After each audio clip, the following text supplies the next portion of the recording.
Kalian pernah nggak sih iri sama suami? Entah mungkin karena suami masih bisa nongkrong sama teman-temannya di luar, atau dia bisa istirahat dengan nyenyak, dengan tenang, atau mungkin karena dia masih bisa menjalankan hobinya, dan kalian merasa iri atau jadi sebel sama suami.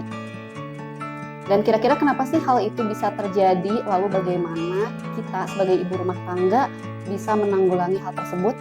Kali ini kita berada di segmen Waras atau Wadah Rasa, di mana kita akan membahas cerita atau pengalaman atau pertanyaan dari teman-teman yang sudah masuk baik ke Instagram saya ataupun melalui chat.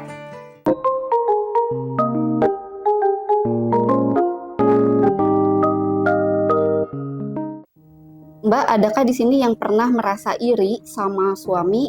Saya kan ibu rumah tangga, merasa iri karena suami selain bisa berkarir, dia banyak waktu buat main sama teman-temannya, bisa dinas keluar kota dan keluar negeri sekalian liburan. Sedangkan aku diajak liburan aja jarang. Terus kalau mau main sama temen pun gak bisa karena mikirin pengeluaran. Gimana ya Mbak mengatasi perasaan negatif ini? Apa ini perlu dilakukan terapi juga?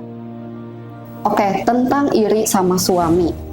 Mungkin di sini banyak sekali ya ibu rumah tangga yang merasakan iri sama suami karena dia bisa melakukan banyak hal di luar, sedangkan kita, apalagi kalau sudah punya anak, itu biasanya sangat sulit untuk melakukan apapun yang kita inginkan. Jangankan untuk mengerjakan hobi atau jalan-jalan sama teman-teman, untuk mempunyai waktu sendiri saja rasanya kadang sangat sulit ya. Untuk iri sama suami ini ada yang sadar dan ada juga yang tidak. Kalau yang sadar itu seperti pertanyaan yang masuk tadi ya, bagaimana cara mengatasi perasaannya gitu, karena dia merasakan rasa iri tersebut itu. Tapi ada juga yang nggak sadar. Nggak sadar ini bentuknya dia jadi kayak kalau suaminya mau pergi keluar, dia tuh nggak mengizinkan, misalnya marah. Perasaan yang muncul itu adalah aku melarang suamiku karena aku maunya dia di rumah membantuku gitu ya. Padahal mungkin itu bukan asal masalahnya. Masalahnya mungkin sebetulnya kita merasa iri dengan suami. Kenapa sih bisa muncul rasa iri pada suami? Perempuan itu memiliki energi feminin yang dominan ya tentunya, dimana kita itu didesain untuk sering merasa rileks, bersenang-senang, eksploratif, menyukai hal-hal yang baru, bersantai seperti itu ya. Sebetulnya perempuan tuh pada dasarnya seperti itu. Sedangkan keadaan ibu rumah tangga itu mungkin 180 derajat terbalik ya. Karena ketika kita misalnya tidak bekerja di luar rumah atau misalnya full di rumah mengurusi anak, itu kita biasanya menjadi lebih overfunction dari seharusnya perempuan. Misalnya kita terlalu lelah, terlalu banyak mengatur, terlalu banyak berekspektasi, terlalu banyak memikirkan masalah, dan terlalu banyak lainnya yang membuat otak kiri kita itu berat. Dan itu adalah tugas-tugas dari energi maskulin. Sehingga kita merasa kelelahan, efeknya tuh ketika melihat suami melakukan hal-hal yang sebetulnya kita tuh menyukai hal tersebut, maka kita akan iri. Atau bentuk iri itu bisa muncul kepada perempuan lain atau saat kita melihat di sosmed gitu. Di satu sisi kita menginginkan pengalaman seperti yang dirasakan oleh suami kita, bisa nongkrong sama teman-temannya, bisa pergi keluar gitu, meskipun bekerja di luar tapi setidaknya masih bisa berkomunikasi dengan orang lain. Beda halnya dengan kita ya, yang di rumah tuh hanya dengan anak, apalagi kalau anak masih bayi kan beda ya komunikasinya gitu. Kadang kita juga sangat sulit gitu untuk memberikan waktu untuk diri sendiri. Jadi jangankan untuk terkoneksi dengan orang lain, terkoneksi dengan diri sendiri saja sulit. Nah, lalu apa sih yang harus kita lakukan ketika kita merasakan ada rasa iri tersebut atau rasa tidak nyaman ketika melihat suami melakukan hal-hal yang dia sukai? Yang pertama, kita perlu menyadari dulu.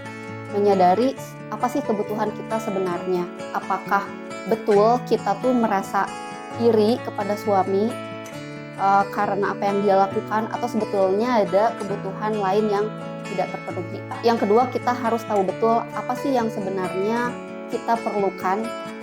Misalnya kita memang perlu untuk bertemu dengan teman-teman misalnya 2 minggu sekali kayak gitu, atau misalnya kita perlu melakukan hal-hal yang kita sukai, atau misalnya mungkin kita perlu orang yang membantu kita di rumah agar kita tidak terlalu kelelahan. Selanjutnya, upayakan untuk melakukan self-care. Self-care ini menjadi salah satu cara untuk mengatasi hal tersebut tadi.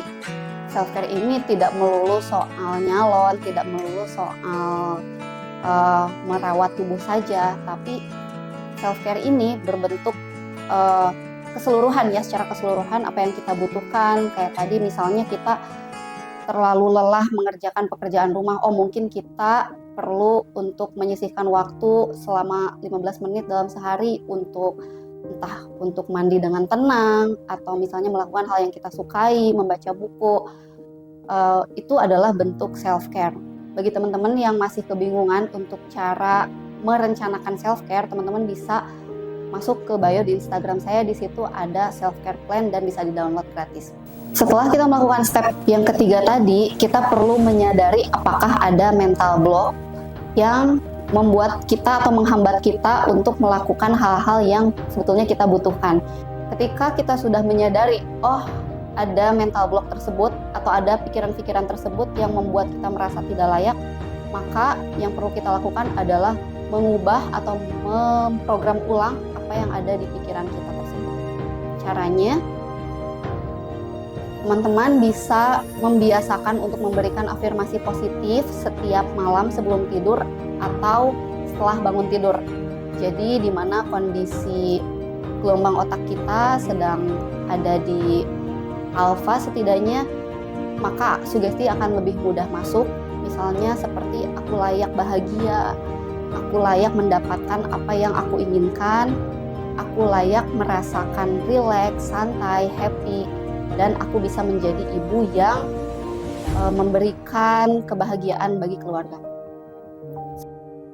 Bagi teman-teman yang punya pertanyaan atau punya cerita yang ingin dibahas tentang rasa kita sebagai seorang ibu, bisa langsung saja kirim, bisa melalui komen di bawah video ini atau melalui direct message Instagram saya. Nanti akan kita bahas di Waras selanjutnya. Oke, sekian segmen Waras kali ini. Sampai jumpa di video selanjutnya. Jangan lupa tekan tombol subscribe, like dan komen, dan share video ini jika teman-teman merasa video ini bermanfaat. Sampai jumpa di video selanjutnya.